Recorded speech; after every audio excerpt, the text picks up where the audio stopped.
Grenade হামলা মামলায় আপিলেও বেকসুর খালাস পেলেন তারেক রহমান। যখন ইচ্ছে দেশে ফিরতে পারেন জানালেন পররাষ্ট্র উপদেষ্টা। গণহত্যা মামলায় সাবেক আইজিপি মামুনকে জেরা। চর্চিতভুক্তরা প্রার্থী হতে পারবেন না নির্বাচনে, থাকবে না সরকারি চাকরি। উপদেষ্টা পরিষদে আইন সংশোধন। সেকশন 9(1) এর অধীনে আনুষ্ঠানিক অভিযোগপত্র ফরমাল চার্জ দাখিল হলে তিনি সংসদ সদস্য হিসেবে নির্বাচিত হওয়া বা বহাল থাকার অযোগ্য হবেন। সংস্কারের নামে গণভোটের দাবির সমালোচনা বিএনপি নেতাদের। পিআর ধোঁয়া তুলে নির্বাচন ভণ্ডুলকারীদের প্রতিহত করবে জনগণ। এই ষড়যন্ত্র আপনাদের কোনো লাভ হবে না, লাভ হবে দিল্লির, লাভ হবে শেখ হাসিনা। আমাদের এই দাবি না মানলে আমরা নির্বাচন করব না, অথবা আমরা আন্দোলন করব। এটা হচ্ছে অগণতান্ত্রিক, এটা শেখ হাসিনার চিন্তার প্রতিফলন। কয়েকজন উপদেষ্টার বিরুদ্ধে ওঠা দুর্নীতি অনিয়মের অভিযোগ তদন্ত করছে টিআই। এখনও নিয়ন্ত্রণে আসেনি অর্থ পাচার।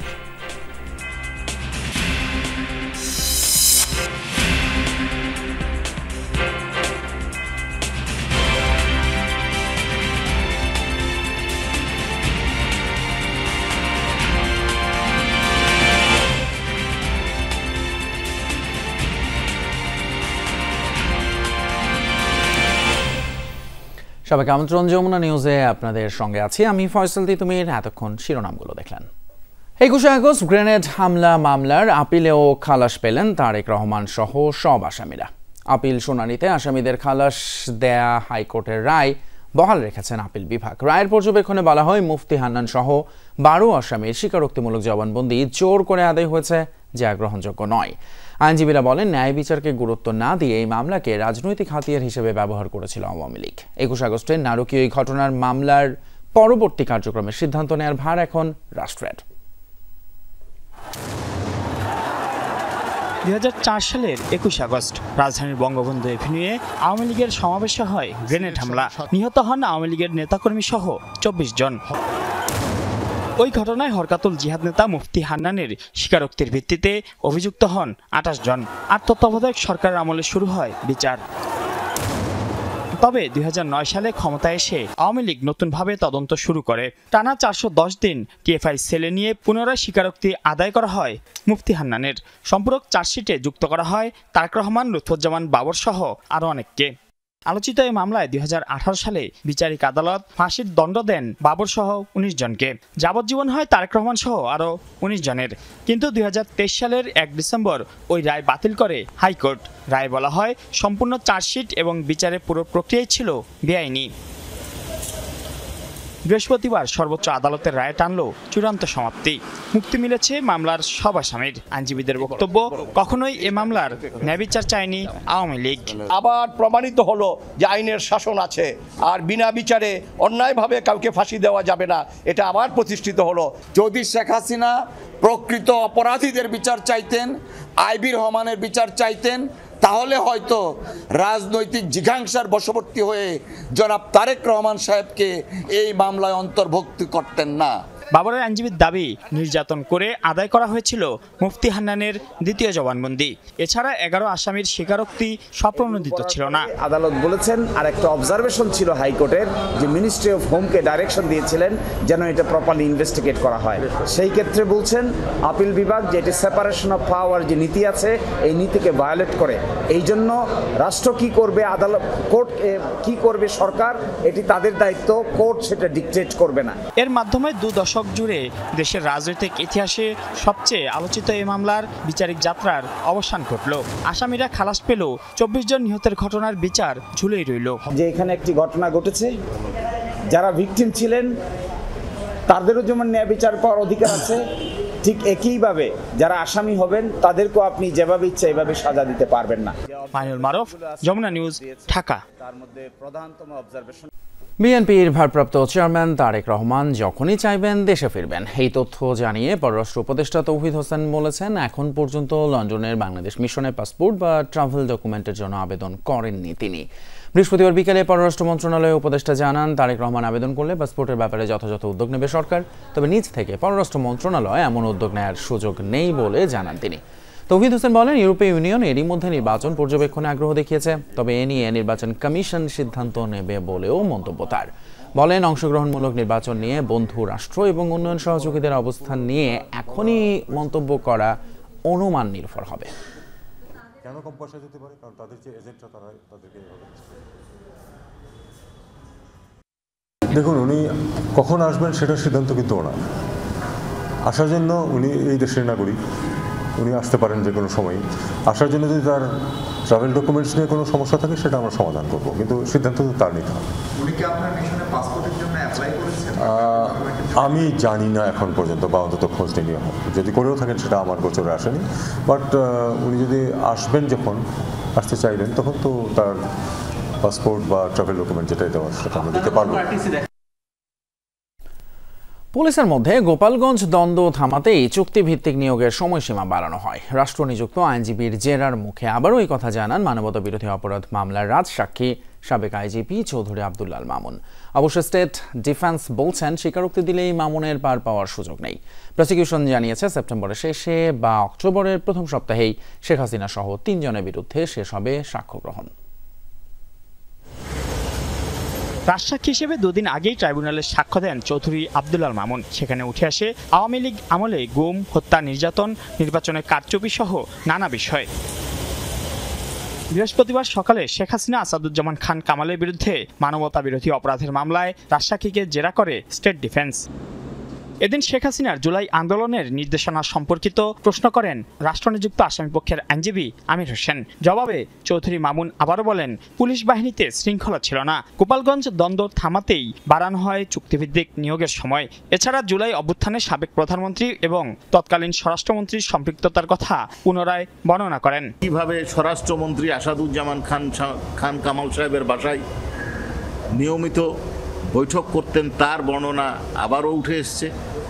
এছাড়া টিএফআই সেলে ব্যারিস্টার আরমান সহ অন্যান্য বন্দীদেরকে যে রাখা হতো, কার নির্দেশে রাখা হতো, কারা এটা নিয়ন্ত্রণ করত, কিভাবে নিয়ন্ত্রিত হতো, কার নির্দেশে এদেরকে তুলে আনা হতো, এই সম্পর্কে বিস্তারিত জেরা উনি করেছেন।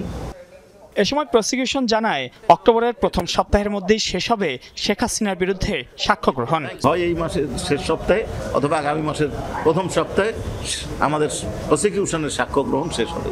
এই ক্ষেত্রে ডিফেন্সের যেহেতু আসামি পলাতক, কাজে ডিফেন্সের আর সাক্ষ্য দেওয়ার কোনো সুযোগ নাই। পরে ট্রাইব্যুনাল নিযুক্ত শেখ হাসিনার আইনজীবী বলেন, স্বীকারোক্তি দিলেও পার পাওয়ার সুযোগ নেই মামুনের। জেরার একটা পর্যায়ে উনি বলেছে যে আমি ক্ষমা চেয়েছি, একটা পর্যায়ে বলেছে। আমি বলেছি এ কথা যে ক্ষমা চাইলেই সব কিছুর ক্ষমা হয় না। বিশেষ করে এটা আমি তখনও বলি নাই, কিন্তু বলার সময় আসবে যে হত্যা মামলার আবার ক্ষমা কি? অনেক কিছুরই ক্ষমা হয়, কিন্তু হত্যা করার কোনো ক্ষমা হয় না। এই মামলায় চৌধুরী আব্দুল্লাল মামুন সহ এখন পর্যন্ত সাক্ষ্য দিয়েছেন 36 জন। মাইনুল মারুফ, যমুনা নিউজ, ঢাকা। মানবতা বিরোধী মামলায় কারো বিরুদ্ধে অভিযোগপত্র দাখিল হলে তার আর কোনো নির্বাচনে অংশ নিতে পারবে না। একই সাথে চার্জশিটে নাম থাকলে জনপ্রতিনিধি কিংবা সরকারি চাকরিতেও থাকতে পারবেন না তারা। উপদেষ্টা পরিষদের বৈঠকে এই সিদ্ধান্ত হয়েছে বলে জানিয়েছেন প্রধান উপদেষ্টা প্রেস সচিব শফিকুল আলম।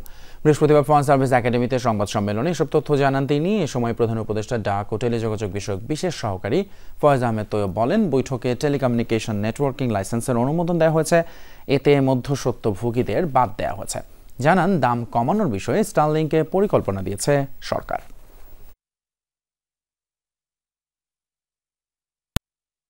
নতুন সংযোজিত ধারা অনুযায়ী কোনো ব্যক্তির বিরুদ্ধে উক্ত আইনের সেকশন 9(1) এর অধীনে আনুষ্ঠানিক অভিযোগপত্র ফর্মাল চার্জ দাখিল হলে তিনি সংসদ সদস্য হিসেবে নির্বাচিত হওয়া বা বহাল থাকার অযোগ্য হবেন।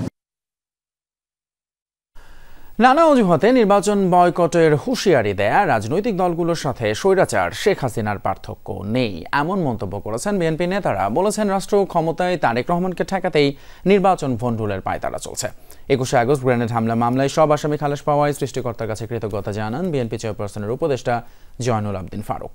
রাজধানীতে আলাদা আলাদা অনুষ্ঠানে বিএনপি নেতারা এসব কথা বলেন। জুলাই বর্ষপূর্তি উপলক্ষে গণঅভ্যুত্থানের অংশীদার রাজনৈতিক দলের প্রতিনিধিদের নিয়ে জাতীয় প্রেস ক্লাবে আলোচনা সভার আয়োজন করে বাংলাদেশ জন অধিকার পার্টি নামের একটি সংগঠন। আলোচনায় অংশ নিয়ে আসছে নির্বাচনের আগে বিচার ও সংস্কারের কাজ শেষ করার তাগিদ দেন কোনো দলের নেতারা। অনুষ্ঠানে অন্তর্ভুক্তিমূলক দেশ গঠনের তাগিদ দিয়ে রাজনৈতিক সংস্কৃতি বদলানোর আহ্বান জানান বিএনপি নেতারা। দিনের শেষে সিদ্ধান্ত নেবে বাংলাদেশের যারা মালিক, তারা সিদ্ধান্ত দেবে। সুতরাং আমাদেরকে বাংলাদেশের রাজনৈতিক সংস্কৃতি বদলাতে হবে, সহনশীল হতে হবে। তিনি সমালোচনা করেন সংস্কারের নামে গণভোটের দাবি নিয়ে, বলেন কোন রাজনৈতিক দলের আচরণে স্বৈরাচার শেখ হাসিনার চিন্তার প্রতিফলন দেখা যাচ্ছে। যে আমাদের এই দাবি না মানলে আমরা নির্বাচন করব না, অথবা আমরা আন্দোলন করব, এটা হচ্ছে অগণতান্ত্রিক, এটা শেখ হাসিনার চিন্তার প্রতিফলন। এটা থেকে বোঝা যায় শেখ হাসিনা কিছু খুদে স্বৈরাচার রেখে গেছে বাংলাদেশে। আপনার দাবির উপর যদি গণভোট দিতে হয়, আমার দাবির উপর আরেকটা গণভোট হোক, আরো 10টা দাবির আরো 10টা দাবি আছে, সকলের গণভোট হোক, তো বাংলাদেশের জীবনে নির্বাচন আর হবে না। জাতীয় প্রেস ক্লাবে আরেক অনুষ্ঠানে বিএনপি নেতা শামসুজ্জামান দুদু বলেন, তারেক রহমানকে দেশ পরিচালনায় ব্যর্থ করতেই নির্বাচন বানচালের ষড়যন্ত্র চলছে। তারেক রহমান সাহেব যেন আগামী দিনের নেতৃত্বে, মানে দেশ পরিচালনার নেতৃত্বে না আসতে পারেন, প্রধানমন্ত্রী না হতে পারেন, এই বিবেচনায় ইলেকশন বন্ধ করতে চান, দেশের বিশৃঙ্খলা সৃষ্টি করতে চান। আরেক অনুষ্ঠানে বিএনপি চেয়ারপারসনের উপদেষ্টা জয়নুল আবদিন ফারুক বলেন, পিয়ারের ধোঁয়া তুলে যারা নির্বাচন ভণ্ডুল করতে অপরাজনীতির আশ্রয় নিয়েছে তাদের রুখে দিবে জনগণ। আবার আপনারা ষড়যন্ত্র শুরু করেছেন, এই ষড়যন্ত্র আপনাদের কোনো লাভ হবে না, লাভ হবে দিল্লির, লাভ হবে শেখ হাসিনা। অতীতে অনেক খেলা খেলেছেন, এখন কিন্তু জনগণের খেলা শুরু হয়েছে। আপিল বিভাগের রায়ে বিএনপির ভারপ্রাপ্ত চেয়ারম্যান তারেক রহমান খালাস পাওয়ায় সাধুবাদ জানিয়েছেন দলটির চেয়ারপারসনের উপদেষ্টা জয়নুল আবদিন ফারুক। এই নির্যাতিত নেতা কর্মীদের পক্ষ থেকে আমরা শুকরিয়া আদায় করছি। আরিফিন শাকিল, যমুনা নিউজ, ঢাকা। শেখ হাসিনা এবং তার ছেলে সজীব ওয়াজে জয়ের বিরুদ্ধে ইন্টারপোলের রেড অ্যালার্ট জারির জন্য পুলিশ সদর দপ্তরে চিঠি পাঠিয়েছে দুর্নীতি দমন কমিশন। পূর্বাচলে নতুন শহর প্রকল্পে প্লট জালিয়াতির মামলায় এই চিঠি পাঠায় দুদকের অভিযোগপত্রে বলা হয়, ক্ষমতার অপব্যবহার করে বেআইনিভাবে প্লট বরাদ্দ নেন সাবেক প্রধানমন্ত্রী শেখ হাসিনা এবং তার ছেলে সজীব ওয়াজে জয়। শেখ হাসিনা এবং তার পরিবারের সদস্যদের নামে বরাদ্দ নেওয়া প্লটের বিষয়ে 2024 সালের 26 ডিসেম্বর অনুসন্ধান শুরু করে দুদক। পরস্পর যোগসাজশে ক্ষমতার অপব্যবহার এবং বিভিন্ন অনিয়মের মাধ্যমে রাজউকের পূর্বাচল নতুন শহর প্রকল্পে 60 কাঠা প্লট বরাদ্দ নেওয়ার অভিযোগে 6 মামলায় গত 10ই মার্চ অভিযোগপত্রের অনুমোদন দেয় দুদক। অন্তর্বর্তী সরকারের কিছু উপদেষ্টার বিরুদ্ধে ওঠা দুর্নীতি অনিয়মের অভিযোগ তদন্ত করছে টিআই, জানিয়েছেন সংস্থাটির চেয়ারপারসন ফ্রাসোয়া ভ্যালেরিয়া। 3 দিনের সফরে ঢাকায় এসে মব ভায়োলেন্স বিষয়ে উদ্বেগ জানান তিনি। আর টিআইবি নির্বাহী পরিচালক বলেন, বিগত সরকারের আমলে পাচার হওয়া অর্থ ফেরাতে কাজ করছে সংস্থাগুলো। ঢাকায় আন্তর্জাতিক দুর্নীতি বিরোধী সংস্থা ট্রান্সপারেন্সি ইন্টারন্যাশনাল টিআই এর আন্তর্জাতিক পরিচালনা পর্ষদের চেয়ারপারসন ফ্রাসোয়া ভ্যালেরিয়া তার 3 দিনের সফর নিয়েই ছিল সংবাদ সম্মেলন, যেখানে উঠে আসে বাংলাদেশ নিয়ে টিআই এর নানা পদক্ষেপ ও ভাবনা। আমাদের পুরো অসন্তোষ, সেটা শুধুমাত্র রাজনৈতিক সরকারের সময় সেটা ছিল, সেটি বললে চলবে না। আমরা জানি যে আমাদের পুরো অসন্তোষ বর্তমান সরকারের কোনো মহল থেকে আছে। জানান, অন্তর্বর্তী সরকারের কিছু উপদেষ্টার বিরুদ্ধে দুর্নীতি অনিয়মের যে অভিযোগ উঠেছে তার তদন্ত চলমান। নির্বাহী বিভাগ থেকে বিচার ব্যবস্থাকে আলাদা করার পরামর্শ দেন তিনি। দাবি তোলেন দুর্নীতিগ্রস্ত ব্যক্তিদের সঠিক বিচারের আওতায় আনার। You cannot fight against abuse of power in a climate of violence. Mob ভায়োলেন্সের মতো বিষয়গুলো নিয়ে টিআই উদ্বিগ্ন। সাংবাদিক সহ সাধারণ মানুষও আক্রান্ত হচ্ছেন। এটা গণতান্ত্রিক পরিবেশ তৈরি করতে বাধাগ্রস্ত করবে। গণ অভ্যুত্থান পরবর্তী সময়ে দেশে এখন টেকসই সংস্কার প্রয়োজন বলে মনে করে TI. These murders are on the rise.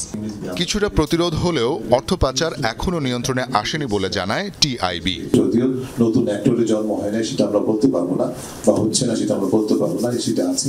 কিন্তু সার্বিকভাবে ব্যাংকিং সেক্টর এখন আগের তুলনায়, যদিও সংস্কারে আরো অনেক দূর যেতে হবে, কিন্তু বেশ উল্লেখযোগ্য পরিবর্তন হয়েছে। দুদক সংস্কার কমিশনের সকল কার্যক্রম টিআইবির নিজস্ব অর্থায়নে এবং নিজস্ব কার্যালয়ে নিজস্ব উদ্যোগে ঢাকার বাইরে যে কাজগুলো হয়েছে সেগুলো টিআইবির নিজস্ব উদ্যোগে হয়েছে। সরকারের কাছ থেকে কোনো অনারারিয়া বা সম্মানী ইফতেখারুজ্জামান নেয় নাই। অর্থ পাচার রোধ এবং পাচার হওয়া অর্থ ফেরাতে আন্তর্জাতিকভাবে বিভিন্ন দেশে চাপ সৃষ্টি করছে টিআইবি, এমনটাও জানানো হয় সংবাদ সম্মেলনে। টিআইবি, টিআইইউকে, স্পটলাইট কমিশন এই ধরনের সংস্থাগুলো যুক্তরাজ্যে সরকারের প্রতি চাপ সৃষ্টি করে আমরা কিছুটা অগ্রসর হতে পেরেছি। আমরা আশা করছি সেটা অব্যাহত। আমরা এখন চেষ্টা করছি কানাডাতে একই যেটা বেগম পাড়ার কথা আপনারা লেখালেখি করেন, প্রচার করেন, সেখানে আমরা চেষ্টা করছি প্রতি বছর $1 ট্রিলিয়ন উন্নয়নশীল দেশগুলোকে উন্নত দেশে পাচার হয়। কিন্তু যেটা তিনি বলেন নাই সেটা হচ্ছে তার মাত্র 1% ফেরত আসে, মাত্র 1%। এবং এই যে 1% টাকাটা ফেরত আসতে গড়ে 6 থেকে 8 বছর সময় লাগে। দুর্নীতি দমন সংক্রান্ত সংস্কার কমিশনে টিআইবি প্রধানের অংশগ্রহণ নিয়ে প্রশ্ন তোলেন সাংবাদিকরা। জবাবে টিআই চেয়ারম্যান বলেন, সরকার এবং তার অংশীজনদের বিতর্কিত ভূমিকার সমালোচনার ক্ষেত্রে কোনো আপোষ নেই।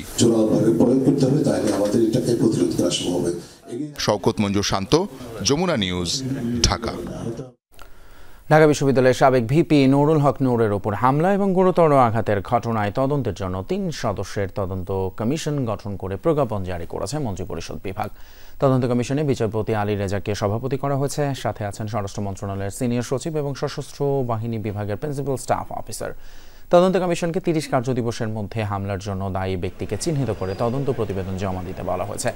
এদিকে নুরুল হক নূরকে জোর করে সুস্থ দেখানোর চেষ্টা চলছে বলে অভিযোগ করেছেন গণ অধিকার পরিষদের সাধারণ সম্পাদক রাশেদ খান। বৃহস্পতিবার তিনি বলেন, নূরের সুস্থতার কোনো সত্যতা নেই। নূরকে সিঙ্গাপুর নিয়ে চিকিৎসার দাবি জানানো হয়।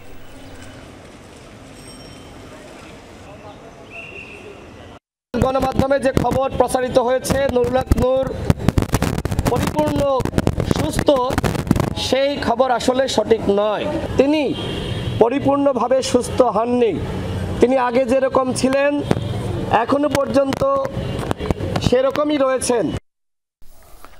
চট্টগ্রাম বিশ্ববিদ্যালয়ের শিক্ষার্থী এবং স্থানীয়দের মধ্যকার সংঘর্ষের ঘটনায় দায়ের হওয়া মামলার অন্যতম আসামি হান্নানকে গ্রেপ্তার করেছে র্যাব 7। বৃহস্পতিবার সন্ধ্যায় তথ্য প্রযুক্তি সহায়তায় হাটহাজারীতে তার অবস্থান শনাক্তের পর অভিযান চালিয়ে তাকে গ্রেপ্তার করা হয়। র্যাব জানায়, হান্নান বিশ্ববিদ্যালয়ের প্রশাসনে দায়ের করা মামলার 56 নম্বর আসামি। তিনি স্থানীয় যুবলীগ নেতা হানিফ এবং নিষিদ্ধ সংগঠন ছাত্রলীগের হাটহাজারী উপজেলা সহসভাপতি ইকবালের অন্যতম সহযোগী। তাদের নির্দেশে হান্নান স্থানীয়দের সাথে নিয়ে বিশ্ববিদ্যালয়ের শিক্ষার্থীদের উপর হামলা চালায় বলে দাবি করেছে র্যাব। এর আগে মঙ্গলবার 98 জনের নাম উল্লেখ সহ অজ্ঞাত 1000 জনকে আসামি করে মামলা করে বিশ্ববিদ্যালয়ের প্রশাসন।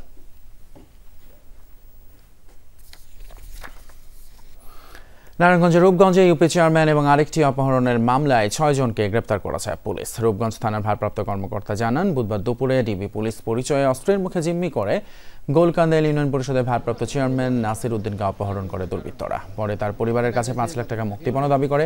খবর পেয়ে পুলিশ তথ্য ও প্রযুক্তি সহায়তায় ঢাকার পোস্তগোলা সেতু সংলগ্ন বাবুবাজার এলাকা থেকে নাসির উদ্দিনকে উদ্ধার করে। এ সময় জহুরুল ইসলাম নামে এক অপহরণকারীকে গ্রেপ্তার করা হয়। এছাড়া আরেক মামলায় 5 জনকে গ্রেপ্তার করা হয়েছে। আগামী জাতীয় নির্বাচনে গণমাধ্যমের জন্য জারি করা ইসির নীতিমালার বিরুদ্ধে আপত্তি জানিয়েছেন সংবাদকর্মীরা। লিখিতভাবে এটি সংশোধনের প্রস্তাবও দিয়েছেন তারা।